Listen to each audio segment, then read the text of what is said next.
Aujourd'hui, vous allez voir que la portion de théorie n'est pas vraiment grande. Vous allez avoir beaucoup de temps pour vous pratiquer avec l'addition et soustraction de fractions.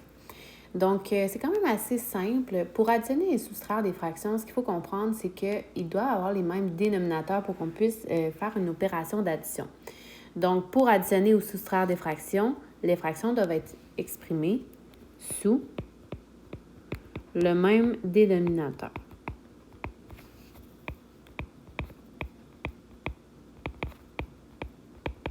Donc, si vous réussissez à faire ça, après, vous effectuez l'addition ou la soustraction et ça ne sera pas plus compliqué que ça. Si ce n'est pas le cas, on peut modifier les fractions avant de faire l'opération pour avoir le même dénominateur. Donc, faisons par exemple le numéro 1.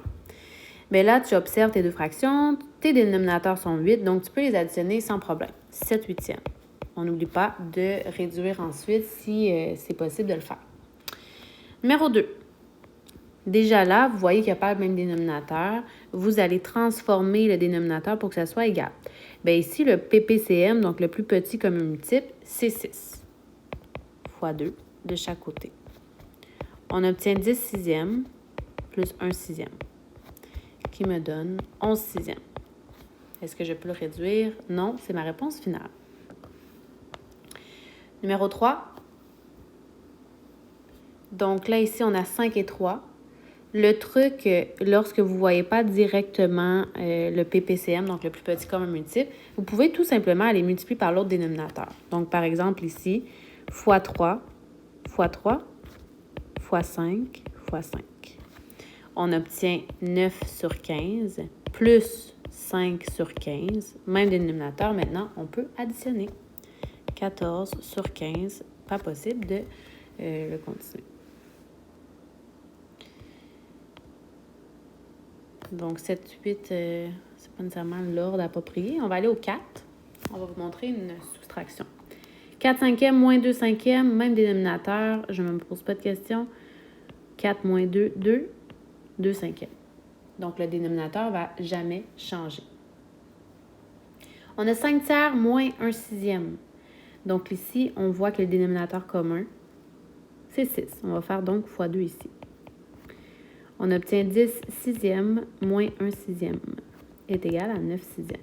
Là, ce que je vous conseille, là, c'est que quand vous êtes à l'aise, vous pèsez sur pause, vous terminez la page et après, vous pèsez sur clic pour faire la correction à la fin. 9 sixièmes, est-ce que ça se réduit? Oui, on peut diviser par 3 en haut et en bas pour obtenir 3 demi. 6 fois 3 fois 3 fois 5 fois 5. Donc, 9 quinzièmes moins 5 quinzièmes qui donne 4 quinzièmes. On ne peut pas réduire. Les deux derniers exercices. Moins 3 quarts plus 7 douzièmes. Donc, je sais que si je fais x 3 en bas, je vais obtenir 12. Je fais la même chose au numérateur. Moins 9 douzièmes plus 7 douzièmes. Donc, ça me donne un résultat de moins 2 douzièmes. Il est possible de réduire en divisant par 2 en haut et en bas. On obtient moins 1 sixième.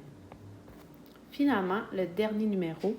Ici, il y a 9 quarts moins 2 tiers. On se rappelle que lorsqu'il y a 2 moins de collés, ça devient 1 plus. Donc là, ici, j'ai le 15 comme dénominateur, j'ai 3 comme dénominateur. Allons faire x 5 au deuxième numérateur pour obtenir un dénominateur de 15. 9 quinzièmes plus 10 quinzièmes me donne un résultat de 19 quinzièmes. Donc, vous voyez que là, la théorie aujourd'hui, c'est vraiment pas si long. Donc, assurez-vous de comprendre 1 à 8. Après, vous pouvez directement vous lancer dans votre devoir. Le devoir sera d'effectuer la page 17. Vous avez vu que là, ici, il faut respecter la priorité des opérations. On va en faire un ensemble. Puis après, vous pourrez aller faire des problèmes écrits. Pour les plus motivés, vous avez la page 18 aussi que vous pouvez faire. Donc, faisons le B.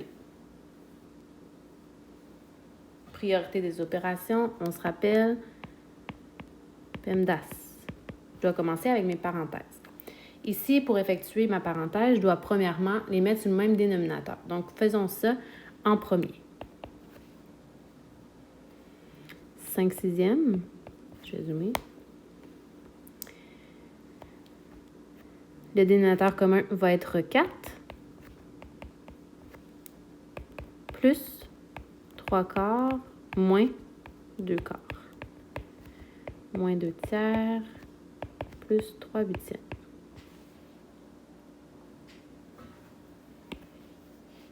Nous allons effectuer ici l'opération.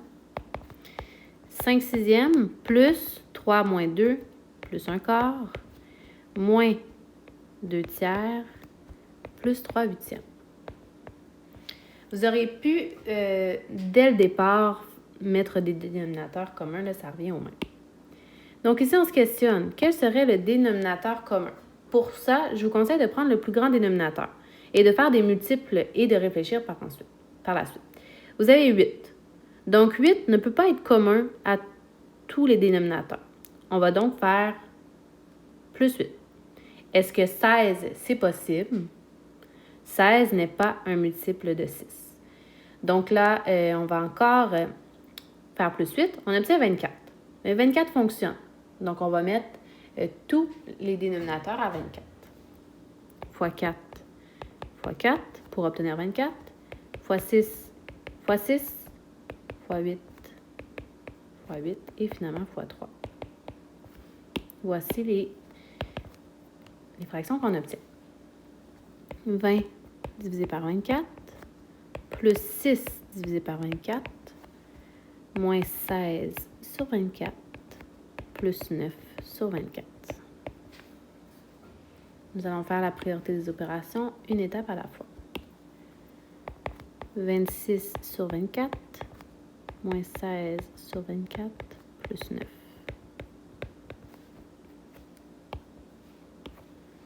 « 26 moins 16, on obtient 10 sur 24 plus 9 sur 24. On obtient une réponse de 19 sur 24. Donc, vous faites A, C, D, E et F, les problèmes écrits par la suite.